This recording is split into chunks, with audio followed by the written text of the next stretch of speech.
In the early morning hours of July 20, 1971, a distress call was made to the Burlington, Vermont Police Department. A concerned woman reported the tragic murder of her roommate, Rita Curran. Upon returning home from work, she discovered Rita's lifeless body lying in a pool with her own blood on their shared bed.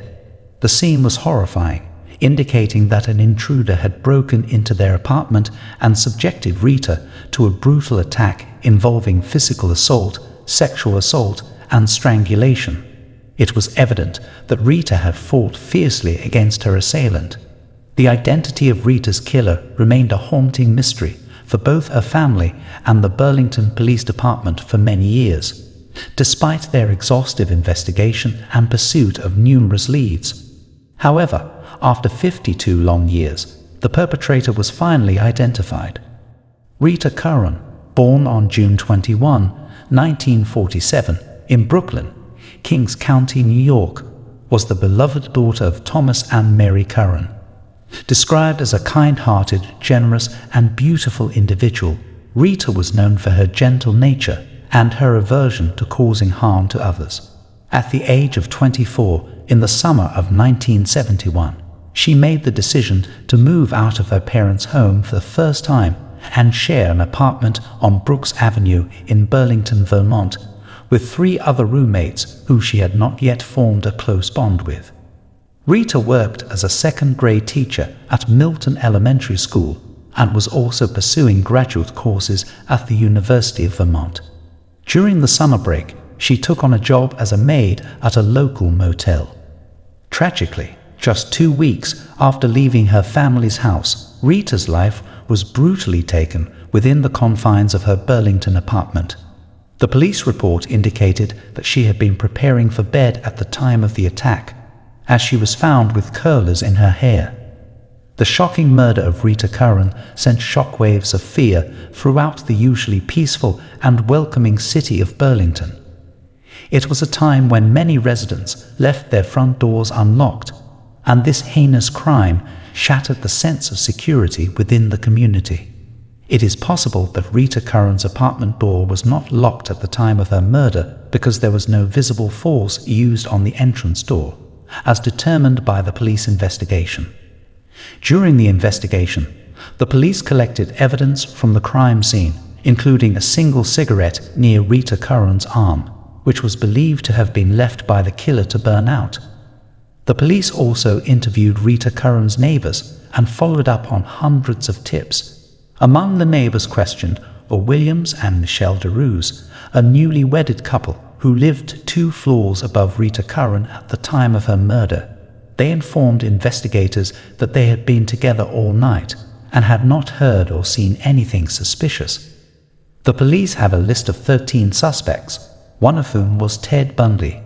It was discovered that the local motel where Rita Curran worked was located near Ted Bundy's birthplace, the Elizabeth Lund Home for Unwed Mothers. The murder and crime scene of Rita Curran bore similarities to Ted Bundy's modus operandi, leading retired FBI agent John Bassett to propose him as a suspect. In an attempt to find closure and determine if Ted Bundy was truly responsible for Rita Curran's murder, Mary Campbell Curran, Rita's sister, wrote a letter to Florida's death row, where Ted Bundy was incarcerated.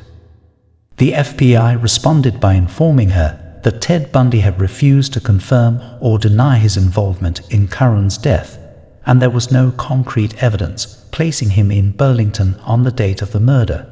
However, Detective Robert B. Capel interviewed Ted Bundy, who later admitted to him that he had murdered a young woman in Burlington in 1971 while he was there gathering information about his birth. But on January 22, 1989, the night before his execution, Ted Bundy denied any involvement in Rita Curran's case to FBI Special Agent William Hackmeyer. With all leads exhausted and lacking advanced DNA technology to identify a suspect, the case remained unsolved for over 4 decades. According to Acting Police Chief John Murad of Burlington, the department has consistently pursued justice for Rita Curran's family.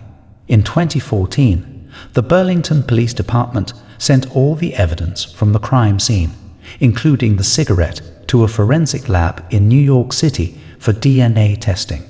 Although the tests generated a DNA profile from the cigarette, it did not match any DNA in the databases maintained by law enforcement agencies nationwide.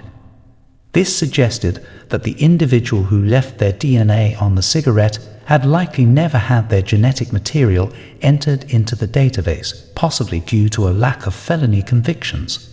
Furthermore, the DNA testing did not match the known DNA of any of the 13 main suspects identified by the police. However, in 2019, Detective Lieutenant James Trebe decided to take a new approach to the case. Instead of assigning a single detective to work on the case, as was the usual department strategy, Lieutenant Trebe assembled a new team of detectives and expert technicians to review and discuss the Rita Curran case. This team treated the case as if it had just occurred, and they began retesting the evidence, including sending the cigarette for DNA analysis once again.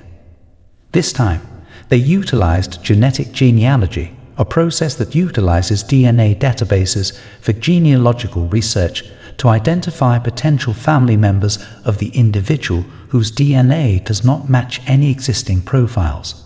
Following the DNA analysis, the genetic genealogy expert determined that the DNA on the cigarette had strong connections to relatives of William DeRose, a man who resided 2 floors above Rita Curran's apartment in 1971. William DeRose had been questioned by detectives alongside his wife and claimed to have been at home during the time of the murder. Subsequently, the investigators located a living half-brother of William DeRose who willingly provided a DNA sample. After conducting the test, it was ultimately determined that the DNA on the cigarette belonged to William DeRose. In 2022, additional evidence found at the crime scene, including Rita Curran's torn housecoat, was sent to a crime lab in Florida. At this lab, they utilized new DNA extraction techniques to further analyze the evidence. Prior to this, the detectives had sent the genetic evidence from the cigarette to a genealogy company. Their aim was to explore a larger DNA database that could potentially assist in identifying the killer. Remarkably, the scientist and genealogy expert were able to swiftly match the DNA from the cigarette to William DeRose. This breakthrough was achieved through extensive research of genealogical and public records.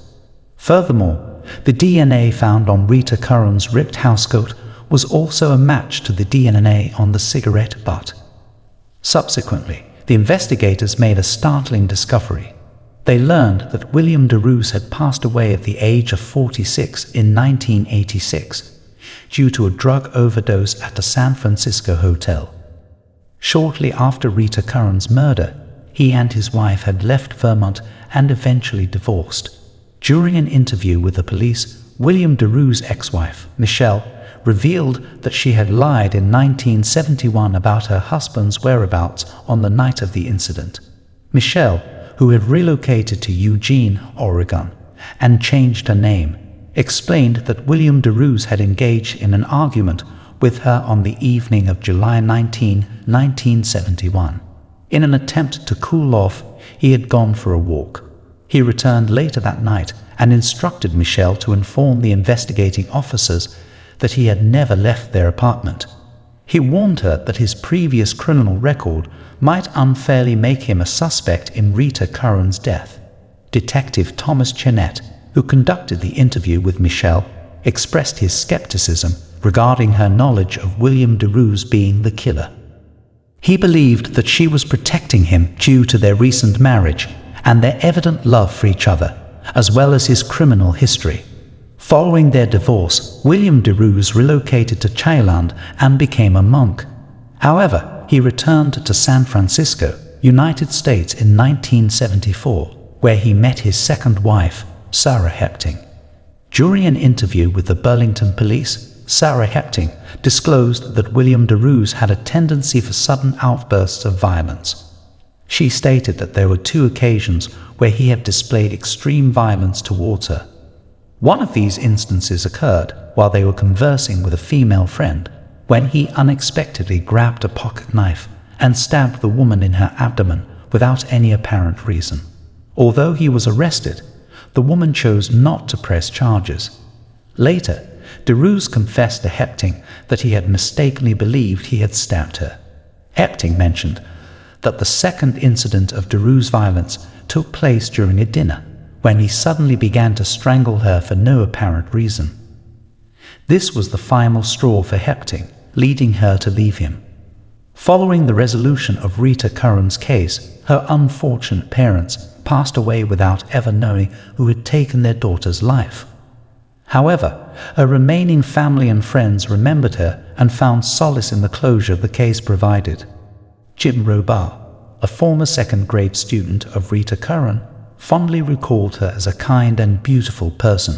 He shared a memory of a play they performed together, where he played a dancing clown holding a teddy bear. Rita had gifted him the teddy bear, which he still cherishes, although he currently cannot locate it. Mary Curran Campbell, Rita's sister, expressed the sadness that 2 generations of their family have grown up without knowing her. Tom Curran, Rita's brother, focused more on the experiences their parents and Rita endured, rather than dwelling on the perpetrator. He praised to his parents and Rita for their peace. In closing the case, Lieutenant Trebe confidently stated that William DeRose was responsible for the aggravated murder of Rita Curran. However, due to his death from a drug overdose in a hotel room, he will not be held accountable for his actions. Nevertheless, the case will be officially closed. On January 18, 1981, at approximately 6:30 a.m. in Camarillo, California, located about 50 miles from Los Angeles, 2 newspaper delivery boys made a chilling discovery. They stumbled upon the lifeless body of Rachel Zendejas, a 20-year-old Oxnard college student and a single mother of 2. Rachel had recently gone through a divorce and resided in an apartment complex on Mobile Avenue, just across the street from where her tragic fate awaited her. Sharing the apartment with her brother and 2 daughters, Rachel's life was abruptly cut short in the carport of the complex. Law enforcement swiftly arrived at the crime scene, collecting crucial evidence that would aid in their investigation. As detectives delved deeper into the case, they uncovered that Rachel had ventured out the evening prior to her murder in search of babysitters to care for her young girls. Returning home the following morning after dropping off the babysitters, Rachel was ambushed by her assailant as she exited her vehicle. The circumstances surrounding her murder were both heart-wrenching and perplexing. For years, the police tirelessly pursued leads and explored every possible avenue in their quest for justice. However, despite their relentless efforts, the case eventually grew cold as all leads were exhausted. The tragic murder of Rachel Zendejas remained unsolved, leaving her family and the community in a state of despair. Yet, just before the year's end, in the early hours of December 12, 1981, a neighbor's call to the police would once again ignite hope. The neighbor reported a fire outbreak at an apartment in Oxnard, breathing new life into the investigation. Upon receiving the emergency call, the Oxnard Fire Department swiftly responded to the location and promptly extinguished the raging fire. Subsequently, during their investigation, they made a grim discovery. The lifeless body of Lisa Gondek, a 21-year-old woman, was found unclothed in the apartment's bathtub.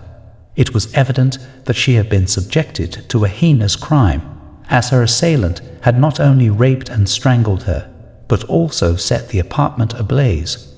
Shockingly, despite the audible screams heard by her neighbors, they failed to alert emergency services until the smell of smoke permeated the air.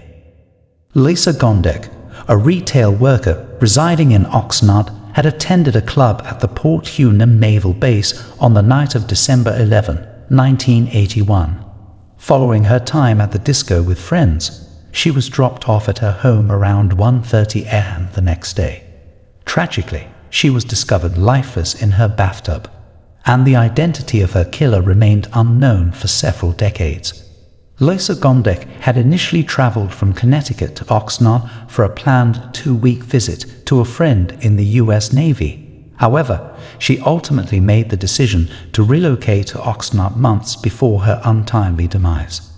Prior to her death, she had made a heartfelt promise to her loved ones, expressing her intention to spend Christmas with them, stating, "Mom, I'll be home for Christmas." Lisa Gondek relocated to Oxnard and moved in with a childhood best friend. She secured a job at a teen clothing store in the Esplanade shopping center. Despite being new to the area, she quickly formed new friendships. According to her roommate, Lisa was not only kind-hearted, but also possessed inner and outer beauty. Her roommate stated, "If Lisa had $1, she would willingly share it with you." The investigations into Rachel Zandijas and Lisa Gondek's cases were initially conducted separately. However, in 2002, the suspect's DNA found at Rachel Zandijas' crime scene was submitted to the FBI's combined DNA index system. A search was conducted in the criminal database for felons, but unfortunately, it did not yield any results. Nevertheless, in 2004, the investigators working on Lisa Gondek's case utilized DNA testing and informed the Ventura County Sheriff's Office that both Rachel Zandijas and Lisa Gondek's homicides were linked to a single suspect. Unfortunately, the DNA did not provide any identifiable information about the suspect, and the case went cold once again. Another intriguing connection was established between both women as they had visited a nightclub called Huntington in the hours leading up to their deaths. This nightclub, which is now closed, was a popular spot located across from the Esplanade Mall. In December 2019, the Cold Case Unit of Ventura County took charge of the investigations once again. They employed the use of genetic genealogy, an advanced form of DNA testing, to identify potential relatives of the suspects. This approach yielded new leads, and subsequent DNA testing confirmed that Tony Garcia was the prime suspect in both homicides. Surprisingly, Tony Garcia had been living in Oxnard all along, right under the noses of the detectives, for over 4 decades. Born in Roswell, New Mexico, he had served in the U.S. Navy and was stationed at Point Magoo near Oxnard. Although Tony Garcia was discharged from service in 1980, he chose to remain in Oxnard, where he pursued his passion for karate and became a dedicated student and instructor for many years. During the time of his arrest, Tony Garcia was employed as a carpenter. It remains uncertain whether he had any prior acquaintance with his victims. Tony Garcia faced charges of 2 counts of murder, along with additional allegations of committing murder while involved in a rape and committing murder while involved in a kidnapping. Upon his initial court appearance, he was instructed to be detained without bail. Following Tony Garcia's apprehension, Roy Rodriguez, the brother of Rachel Zandijas, expressed, "I am determined to bring closure to Rachel's case and fulfill my purpose." A hiker found human remains belonging to a male near Natural Bridges State Park in Santa Cruz County at 4:30 a.m. on October 6, 1982. Investigators determined that the unknown man's life had been taken by someone. For 41 years, the case remained cold until an important partnership with emerging forensic-grade genome sequencing was done by Othram Labs. Othram is the first private laboratory in North America that was purpose-built to generate human ID from forensic evidence and crime scene evidence. They are working on cases like this one all across North America and having a great deal of success. DNA extract that was derived from the victim's bones was sent to Othram from the California Department of Justice. Othram did what is called a suitability analysis on it and measured how much DNA is truly there. Othram Labs has the capability to look at hundreds of thousands of DNA markers, making it easier to find more distant relatives and reverse engineer back to the direct family. In this case, it was genealogy that pointed towards a family of the victim. The FBI then got involved, and they were able to use some fingerprinting once they had an idea of who it may be, to confirm that identity. Law enforcement was able to take that important link and finally give a name to the body, known for so long to investigators as John Doe. In October 2023, it was announced to the public that the human remains belonged to 28-year-old Rodney Allen Rumsey. Rodney was born on May 25, 1954. He lived in Sacramento, California. Michael Vaughan, the director of account management at Othram Lab, said this started out as an unidentified human remains case, and now they have an entirely new case that they are investigating. The community is impacted, the detectives are impacted, decades of family members, and it feels really good, and we celebrated it, and then it is on to the next one. Rodney's left forearm had a red rose with 3 leaves on it, and a tattoo of a skull on his left forearm. The skull had black braids, 3 red-tipped feathers jutting out from the head, and red around the eye sockets. Lieutenant Karina Cesena, a spokeswoman for the Santa Cruz Police Departments, said investigators still have much work to do and will try to reach out to Rumsey's family. Anyone with information about this case may call the Santa Cruz Police Department's investigation unit at 8314205820 or the department's tip line at 831420595.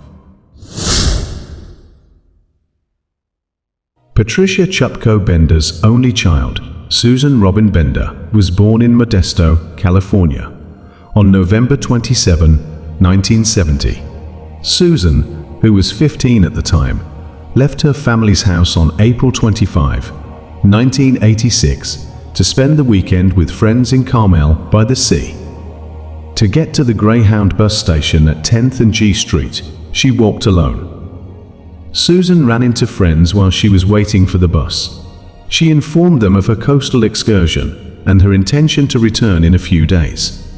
Susan used the payphone at the depot to make a call after their talk. After 10 minutes, a full-size 1977 Ford van with an olive green exterior arrived. Susan entered the car. Susan was last observed at this location. In the 1980s, it was not unheard of for a 15-year-old to have so much freedom. Susan's mother, Patricia Bender, assumed her daughter had arrived in Carmel safely and was enjoying herself with her friends. Susan's mother started to worry when she didn't make the usual phone call home. On May 1st, 1986, she reported her daughter missing. The detectives quickly deduced that Susan had suffered a terrible fate. We have certain evidence to indicate foul play was involved in Susan Bender's disappearance, a detective told the local newspaper. The same newspaper was informed by Susan's mother that although Susan had fled home twice previously, she had always returned rather quickly. Patricia said, before she vanished, "Things had been going well between us for a few months. There was no sign that she was planning to run away." She also mentioned that a male person of interest who was not identified had been discovered in possession of Susan's phone book, clothing, and diary. Patricia went on to say, "I fear she was attacked by a man who was questioned by the police, but never taken into custody. Despite having a lot of circumstantial evidence against him, they chose not to arrest him." Susan was never thought to have gone missing voluntarily by the police. In 1987, Detective Richard Ridenour, who was assigned to the case until his retirement in 2000, told a newspaper that he believed Susan was probably dead. According to an interview with Susan's mother from 1999, the police said there is little they can do without a body. That same year, Detective Ridenour said, "Susan Bender just fell off the face of the earth." The strangest thing about this case is that no information about her has surfaced in all these years, and no one has ever come forward to tell what happened to her. In 1999, 2 childhood friends from Linden, California, Lauren Herzog and Wesley Shermantine, also targeted young women in and around the nearby Stockton area. There was conjecture that Susan could have been one of their victims. Many of their victims remain unidentified. Although Susan disappeared while the men were occupied with their evil deeds, it is possible that the men had anything to do with her kidnapping, even though the authorities did not know. Susan's disappearance was consistent with their victim-focused strategy. However, Susan's case had never been connected to Herzog's or Shermantine's crimes, despite years of investigation. The 1980 and 1990 saw the two evil friends go on a rampage. They may have killed over 15 people, including several women. Meanwhile, Susan's case went unresolved for almost 40 years. Investigators had conversations with friends and family who had battled to preserve Susan's story. In 2021, Susan's friend, Sandy Silveria, made the following comment: "Where is she? What was her fate? It is necessary to hold whoever did this accountable." The Modesto Police Department declared in October 2021 that they had reopened the case in an effort to find the long-lost teenager. In reviewing this case, we identified potential areas of opportunity which may assist in moving this case forward, the department stated in a statement. This encompasses the application of technological innovations. We also think that, given the circumstances of the crime, there might be previously unidentified people who could know important details about Susan's disappearance. Investigators looking into cold cases in Modesto hope that in the years since Susan vanished, more witnesses would feel inclined to come forward. In a statement released in 2022, the police department stated, "It's crucial to keep in mind that Susan was a young child living with a family. Regretfully, the family has not received justice or closure for 36 years. As an organization, it is our responsibility to help achieve some measure of closure while ultimately pursuing justice." Finally, on Thursday, August 17, 2023, Raymond Lewis Stafford was declared arrested by the Modesto Police Department. Lewis, who is now age 76, was arrested in Wills Point, 50 miles east of Dallas, where he had been residing for about 5 years on August 15, 2023. For decades, Stafford seemed to be living in plain sight. On August 10, detectives obtained an arrest warrant. However, it wasn't until Tuesday that the Van Zandt County Sheriff's Department in Texas arrived at his residence and took him into custody. He was charged with killing Susan after he was apprehended without trouble and checked into the Van Zandt County Jail. More information regarding what Modesto police believe happened to Susan was withheld. Raymond Lewis is now in detention in Texas while awaiting extradition to California. It's unclear exactly how the detective narrowed in on him as a potential suspect. The Stanislaus County District Attorney's Office is receiving different unanswered questions from Modesto police, who claim they have no further information to share. The Modesto Police Department and the Stanislaus County District Attorney were contacted by newspapers and local radio stations to find out what happened before the suspect was taken into custody. But they did not receive a response.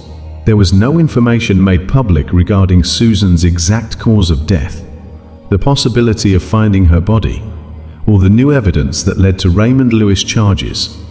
The Stanislaus County District Attorney's Office, the California Department of Justice, and several Texas authorities were thanked by Modesto police in a press release for their assistance during the protracted and difficult investigation.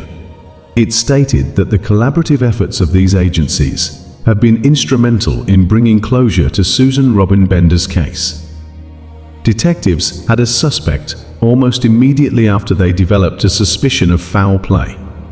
According to court documents filed in Stanislaus County, a month after Susan disappeared, Lewis was taken into custody on suspicion of a separate burglary, and investigators at the time tracked him down using the green van. At that time, his name had not been made public. During their investigation, they discovered that Raymond Stafford Lewis had collaborated briefly with Patricia Bender, Susan's mother. Patricia said at the time that she thought Lewis might have become close to her daughter after calling their house phone. According to court records, Patricia briefly worked for Stafford Lewis at his security company in 1985. They added that she acknowledged dating Lewis a couple of times. Susan knew Lewis well.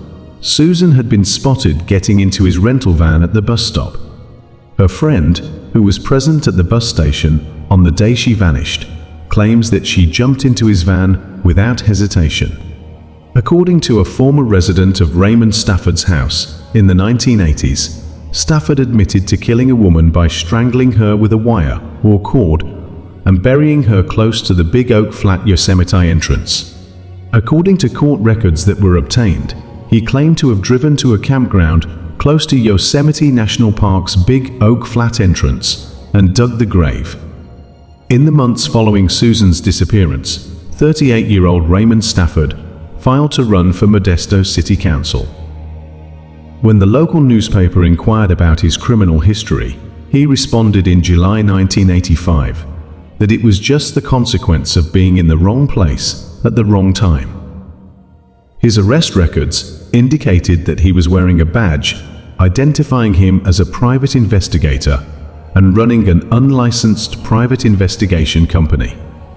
According to Stafford, the main focus of his campaign was enacting laws that would shield kids from predators. He continued, "We do not spend any time getting the people who are harassing our children." Not surprisingly, he was not elected. Stafford admitted to filing a false police report and was found guilty of setting a business on fire 5 months later, in December 1986. According to reports, he staged a kidnapping to get out of going to court. He reappeared on law enforcement's radar in 1994. For abusing a 13-year-old girl in California, he was listed as an offender under the alias Greg Tunningley on the offender registry. Stafford was revealed to be the man in new court documents. Patricia Bender disclosed that she had always believed Stafford was the reason for her daughter's disappearance, having learned the two had maintained a secret relationship. "I have known from the beginning, when my daughter came up missing," Patricia stated. "I've been aware that he was the one behind it. I told the investigators so, but they ignored me." Patricia continued saying that for the previous 37 years, the thought had been a part of her. "Honestly, it felt like I was lost," she went on. "It appeared as though I were a dead woman walking. Hearing others talk about their grandchildren and children hurts." Patricia claimed that her motivation came from her 15-year-old daughter's memories. She recalled Susan's gregarious nature. She was a comic. "She was just a typical adolescent trying to find her place," Patricia said. Patricia Bender never gave up, but up until this point, her search for her daughter had been excruciating. She mentioned having to rely on her faith. She said, "I am appreciative. I'm happy that the system has at last made the decision to act and stop leaving me in the dark." In order to bid Susan farewell, which they have always believed she deserves, those closest to her hope to find out where she is. Her mother now states in the final act that forgiveness for Stafford is the one thing she has never struggled with. Although it may seem strange to say, "I have forgiven him for the harm he caused to my daughter," I truly have, since I don't want to live my entire life carrying that burden. Patricia claimed that a heavy cloud had been lifted from her shoulders by this arrest. At this point, I am not excited about how the trial will proceed. I only want to locate Susan's body. My message is a simple one, she said in a closing remark. Pay attention to your children now.